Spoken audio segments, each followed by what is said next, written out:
The Tuesday, January 17th, 2023 meeting of the Eden Prairie City Council is now called to order. Please rise for the Pledge of Allegiance.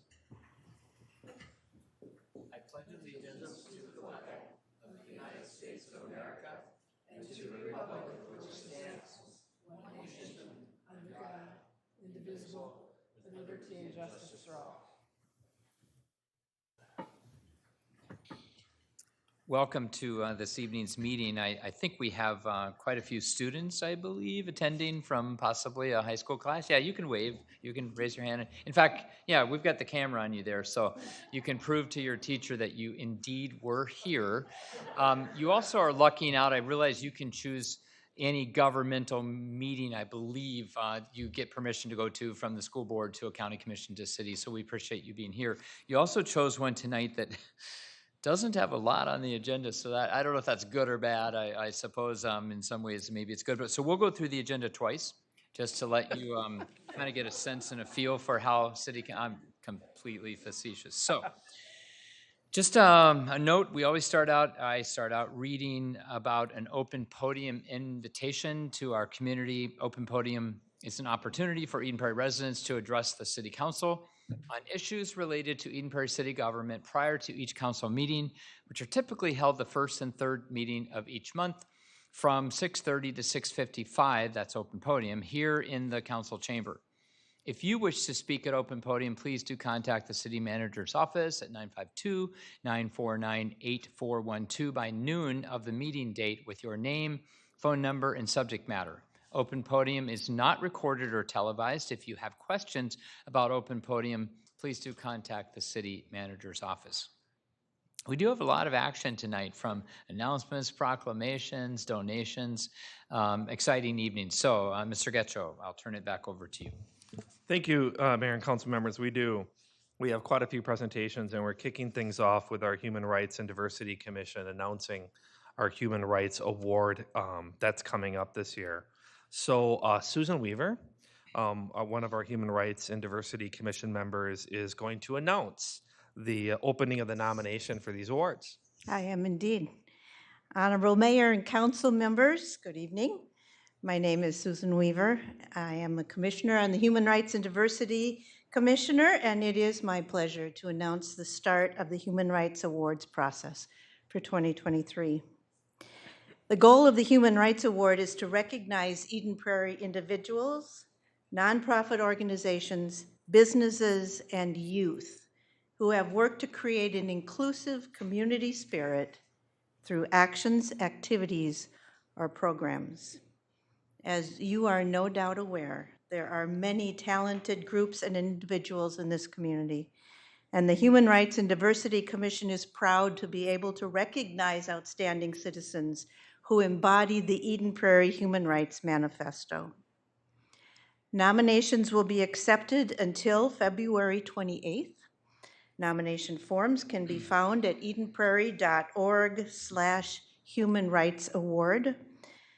Commissioners are going to review and select those award recipients at the Human Rights and Diversity Commission meeting on March 9th.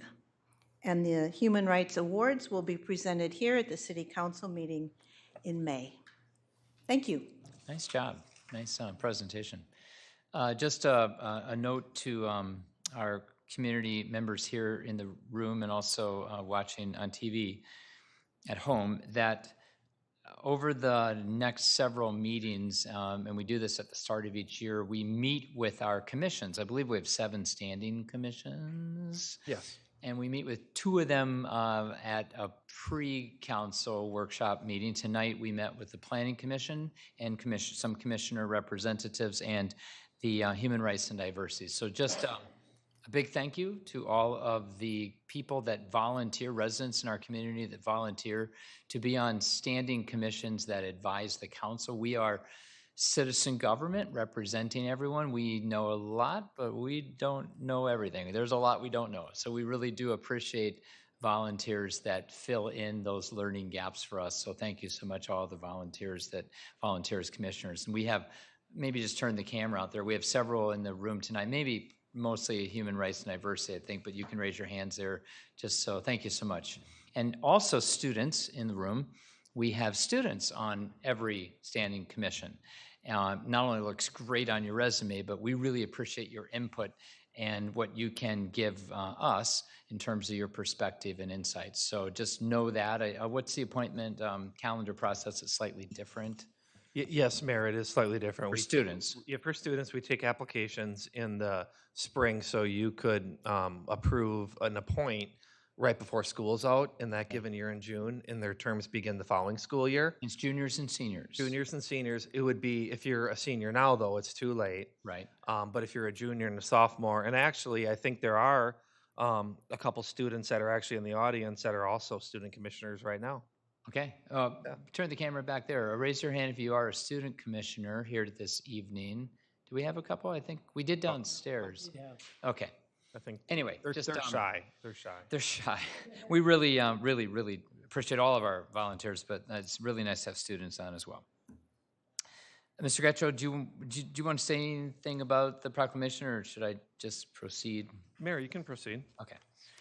We read this, the mayor reads this annually, and it is a recognition proclamation for Martin Luther King Jr. So let me read the proclamation. Whereas the City of Eden Prairie's City Council and Human Rights and Diversity Commission sponsors the Human Rights Award Program, recognizing those who work to create an inclusive community spirit through their actions, activities, and programs. And whereas the City of Eden Prairie recognizes that Dr. Martin Luther King Jr. had a dream and dedicated his life to helping freedom exist for all people through his commitment to human rights and his nonviolent philosophy. And whereas the City of Eden Prairie reaffirms its commitment to fostering diversity in our community through the Eden Prairie Manifesto, now therefore, be it resolved that the City of Eden Prairie hereby proclaims 2023 as a year to celebrate human rights and diversity, and ask all residents to continue their commitment and concern for equal rights for all persons, to dedicate themselves to helping those who do not yet share in that freedom, and to join the City of Eden Prairie in recognizing and celebrating Dr. Martin Luther King Jr.'s dream. Ronald A. Case, Mayor, City of Eden Prairie, and the City Council. All right, Mr. Getchell, we have a couple awards. We do, Mayor. We're really happy to present a few awards here tonight. Actually, we have some folks from some other outside organizations to present some of our staff and city with some awards. So the first one that we're going to cover is the American Water Works Association George Fuller Warren Award. And I believe, unless our Public Works Director has something to add, we have 3 individuals from the Minnesota section of the American Water Works that are here. There they are, 4. Well, so I've got Carol, Bert, and Carol. So, and who? We snuck Ben in. Okay, all right. I guess if the mayor's council okay with you being here, we'll move ahead with it.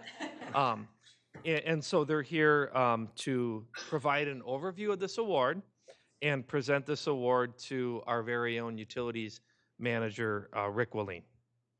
And Honorable Mayor, members of the council, the main award is the George Warren Fuller Award tonight, but he's also has 2 more awards that we want to recognize him for tonight. So we have a script here that we're going to take turns reading, if you don't mind. So my name is Bert Tracy. I'm co-chair of the awards committee, and I want to thank the mayor and members of the council for the opportunity to recognize Rick Willeen, manager of utility operations. So in September 2021, at the Minnesota section of the American Water Works Annual Conference in Duluth, Rick was recognized as a recipient of the George Warren Fuller Award, which was later formally presented to Rick by the president of the National Association last July in San Antonio, Texas.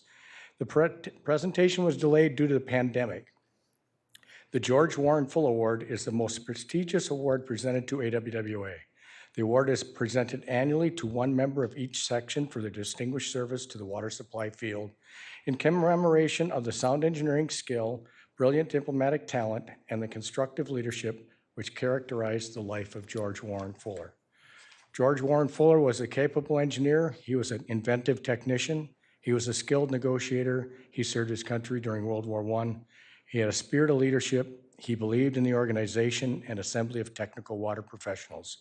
Each year, the Fuller Committee of the Minnesota section of AWWA reviews the eligible candidates determines if any member of the section has provided outstanding leadership or has made a significant contribution toward the advancement of the waterworks practice within AWWA and/or the section. The performance of a nominee must be exceptional and extraordinary. Rick's service to AWWA and the waterworks community has been exceptional and extraordinary. Rick has been a member of AWWA since 1997. Rick began a legacy of growing well-trained, professional, and creatively involved teams that seek self-improvement. Rick's degrees in geological and civil engineering prepared him for the technical aspects of utility operations, but his experience at operating and maintaining his plants through a period of 120% personnel turnover during his first year as superintendent made a lasting, significant impression on his management priorities. Ask him about that story sometime. Rick trains system operators, but not just as importantly, he develops future leaders before they are needed. Rick has a history of strong leadership for the implementation of modern technology and the improvement of water supply operations. Rick has successfully led upgrades of each of his utilities in digital process control systems, operations and maintenance management software, and water metering customer service platforms, and serves as an ongoing resource of advice for many other utilities considering similar improvements. Rick managed the engineering, design, and construction of 3 water treatment plant projects, 2 in Aberdeen, South Dakota, and Eden Prairie's 4 million gallon pumped storage drinking water facility known locally as the Depot. Rick has advocated for public water supplies with the state's congressional delegation and maintains an ongoing familial professional relationship with those offices to help legislatures understand the many water issues facing our state. Like George Warren Fuller, Rick also served his country as a soldier. For 18 of his 30 years of military service, he jointly served his communities where he trained his staff to successfully operate without the boss for long-term mobilizations and many short-term deployments.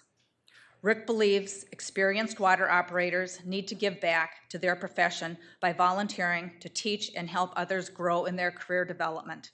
He is a frequent volunteer speaker and instructor at the Minnesota conferences and district operator schools. Additionally, with the backing and support of Eden Prairie, he recognized the needs for soft skills leadership training among public works employees and initiated a semi-annual supervisory leadership training program, which thus far has benefited more than 400 public works personnel from all over Minnesota and neighboring states. Rick was a key contributor in the creation of Minnesota's Professional Operator Development Course, which helps Minnesota system operators learn and advance water treatment principles and techniques. He currently chairs the committee.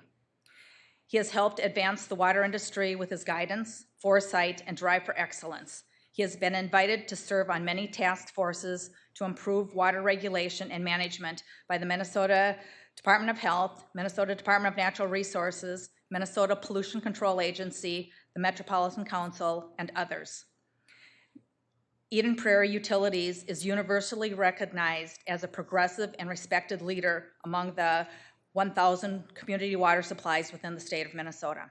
Very few, if any, drinking water decisions are made without prior input from Eden Prairie, specifically Rick. He is a friend, acquaintance, mentor, and local water professional. Simply put, Rick cares about his city, his utility, and each of his team members, their futures, and their careers. He cares about the mission of Minnesota Section AWWA, and he cares about each of its members and their families. The Minnesota Section is honored to present Rick Wallin with the George Warren Fuller Award. And we'll present all the awards at the end. Hang in there, we've got a couple more awards. Rick was awarded the John Eaton Excellence in Volunteering Award for 2021 for his leadership in the Minnesota AWWA Water Utility Council. Rick served on Water Utility Council for 9 years with successive terms as Secretary, Vice Chair, and 4 years as Chair. And the Water Utility Council focuses on legislative matters that affect the water utility and industry. Rick's leadership on this council has included appearances and testimony at the legislature and many congressional in-person and virtual meetings to build relationships with lawmakers and provide the public drinking water perspective on prospective legislation. He is well known by Minnesota's congressional staffers and routinely consulted for opinions about drinking water rules. He's worked to provide realistic, science-supported federal funding programs to abate lead in drinking water. Think of Flint, Michigan. He has advocated for water utilities all over the country regarding PFAS, also known in the media as forever chemicals, if you've heard that term, standards and awareness of how damaging emotional reactionary regulations can be if they are not first researched to form a meaningful standard based on true health risk. And also, Rick also established and led a weekly and biweekly virtual Water Utility Council pandemic update meeting throughout the COVID-19 challenges of 2020 and 2021. And lastly, Rick, would you mind coming up? I know it's been kind of awkward, him sitting back there listening to all these great things. You're a very humble person. And it's with my pleasure that I get to talk about this last award. Rick was part of the Water Utility Treatment Technology, the WUT Committee, who worked together for many, many hours over at least 18 months to advocate, develop, and implement a training program at St. Paul College to provide a career path for people entering into the water wastewater industry. In 2021, the committee and its members were awarded the Andrew Sullivan Outstanding Achievement Award for establishing this new educational program. The industry need was identified when the St. Cloud Technical Community College abruptly closed its satellite campus, which had been held at the Eden Prairie Water Treatment Plant for approximately 20 years. Through that 20 years, we had many, many qualified water, wastewater, entry-level people come out of that program and are working today at cities locally and throughout the state. The Andrew Sullivan Outstanding Achievement Award was established in 2012. The award recognized the hard work and dedication of Eden Prairie's own Andrew Sullivan, who is still working for the city of Eden Prairie. He's a water meter technical lead and customer service professional. Andrew was instrumental in the creation of the Liquid Assets video documentary about the need for infrastructure investment. The video has been shown nationwide and is on PBS. The Andrew Sullivan Outstanding Service Award is reserved for Minnesota AWWA members who have gone above and beyond the normal scope of volunteerism. And congratulations, Rick, for helping putting this program together at St. Paul College. And the little caveat on that is it was all done during COVID. Minnesota AWWA would like to thank the city of Eden Prairie for your noteworthy, outgoing, and continued support of their employees to be involved in Minnesota AWWA and their professional organizations. And thank you to his supervisor directly. We really appreciate your providing Rick with time to participate. Please join us in congratulating Rick on his exceptional dedication, commitment, service to the city of Eden Prairie, Minnesota AWWA, and the water industry. Congratulations, Rick. We're done.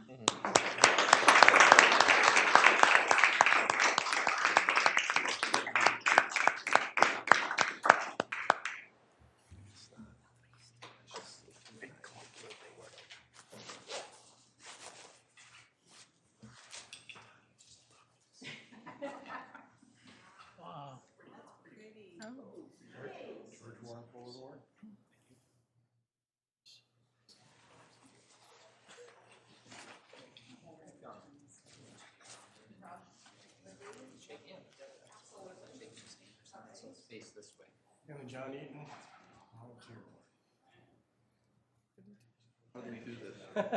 Not really sure. Maybe some of you get on either side or something.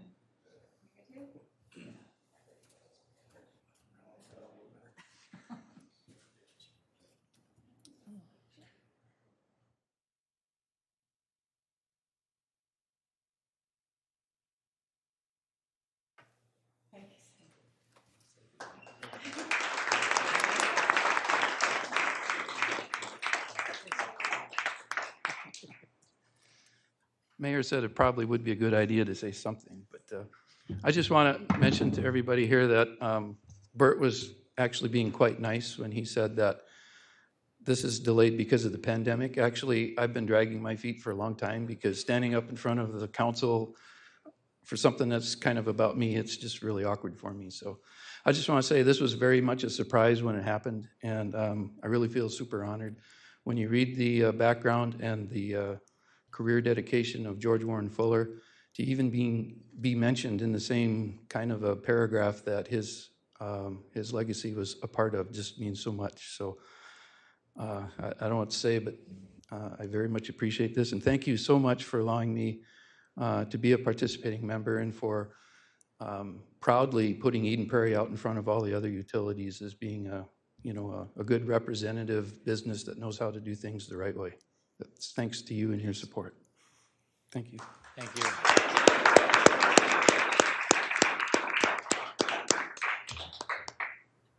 Wow, I mean, that was quite the award presentation. Rick, we're really proud of you, but obviously really well-deserved. And it just makes me think, this is about you tonight, but we also have amazing staff in our city, and this happens, maybe not this much multiple awards in one evening, but this happens for many of our staff members often, and we are so proud of the people that serve the community here. And again, I have to always give lots of credit to Rick Etcho, who we're a statutory city. The council hires the city manager. He then hires the 300 or so full-time employees that go out and serve the community. So Rick, wow, I'm very proud of you. Thank you. Thanks for all your work and dedication. All right, Mr. Getcho, moving down, Salt Symposium, Chloride Reduction. Wait, did we just do that one also? No. It's coming. You had so many, I wasn't sure, coming. Rick. No, I we didn't have- know. He is part of this one as well. I thought your name was on this one as well, yeah. Yeah, so Rick and Leslie, come on up. I think I'll come back down again here. I think I should have went before that. That's a big show to follow. I'm Connie Fortin. I'm representing Bolton and Menk here today. And we are the founder and organizer of the annual Salt Symposium now in its 24th year. That event is to it's a think tank on how to reduce salt in the environment. So every year, the Salt Symposium brings together speakers and innovators and also gives out awards.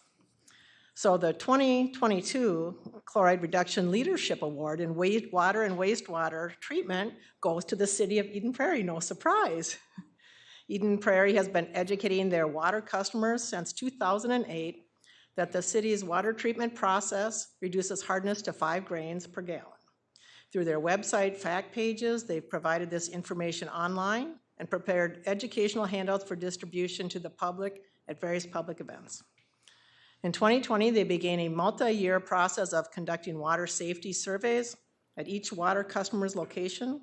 The survey identifies whether that home or business has a water softener, if it's properly plumbed in accordance to plumbing code, if it's an old timer-based system or a demand-based softener unit, and how often the property owner maintains their system. The property owner is then provided with an educational handout and asked to consider the environmental impacts of home water softeners in their decision about their personal need for the system. Several of these water customers have opted to have their softeners disconnected, and some have even removed them.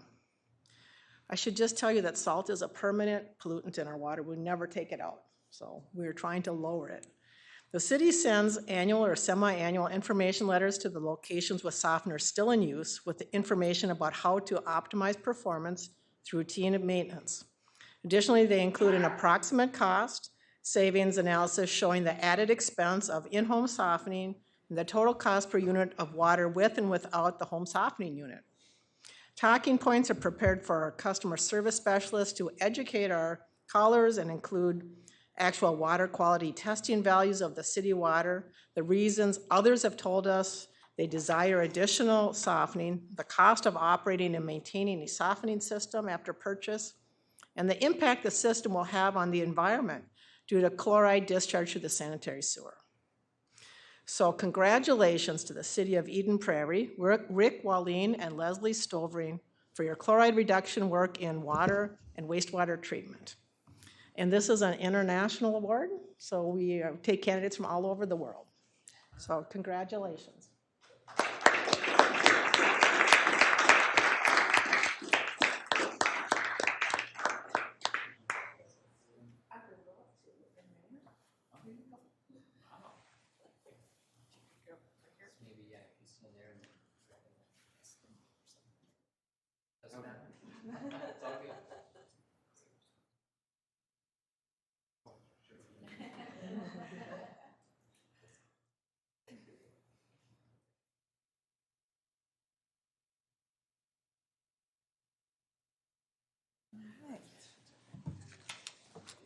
Oh, I just want to add one other thing. I was at the city of Eden Prairie's high school band concert, and the winter maintenance crew did a fantastic job in these icing conditions, so hats off. That's awesome. All right. We have a couple donations. Mr. Getchell. Thank you, Mayor and Council. We do. We have 2 donations that Mr. Lothammer will handle. Your Honor, council members, the first donation is from Edina Realty Senior Services towards the Senior Center for 2 events. One is the bingo program and the other the May Senior Awareness Dinner. So we really appreciate their assistance. Great. Just a comment I always make. Every one of these donations help stretch our tax dollars. We can't do it all. These donations are tremendous help to the various programs that we have across our city. Council, anyone want to comment on either one of these yet, or you just want to make the motion? Go ahead, and if somebody wants to make a motion, proceed. I'll make a motion to adopt the resolution accepting the donation of $200 from Edina Realty Senior Services for senior center events. September bingo, $50. May senior awareness dinner, $150. Is there a second? Second. Any further discussion? All those in favor say aye. Aye. Aye. Opposed? All right. Mr. Lothammer. Yes, this item is a donation from Landmark Tours to the Senior Center Valentine's Breakfast. So coming up soon, we appreciate their contribution, which helps keep the cost down. This senior center is pretty active. I think I'm going to have to, I can qualify, so I think I'm going to have to start attending. You laugh, of course I can. All right, council, is there a motion? I'll move to adopt the resolution accepting the donation of $300 from Landmark Tours for Senior Center Valentine's Breakfast. Second. All right, any further discussion? All those in favor say aye. Aye. Opposed. All right.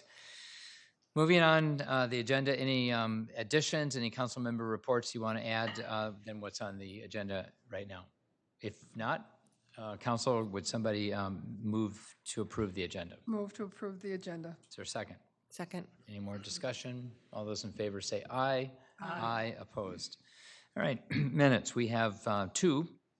One from the workshop held January 3rd, one from the regular meeting held January 3rd. Any items that you wish to clarify, question, edit, correct?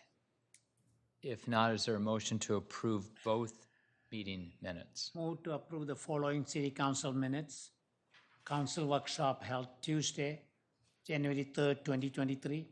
City council meeting held Tuesday, January 3rd, 2023. Is there a second? Second. Any further discussion? All those in favor say aye. Aye. Opposed. All right. Consent calendar, A through G. For the students in the room, the consent calendar lists out a whole bunch of smaller items that we don't need specific discussion, so we clump things together. Any council member, though, can pull any item if they wish to discuss more. Anybody you wish. Okay. Go ahead, Council Member Freiberg. I'd like to pull letter G.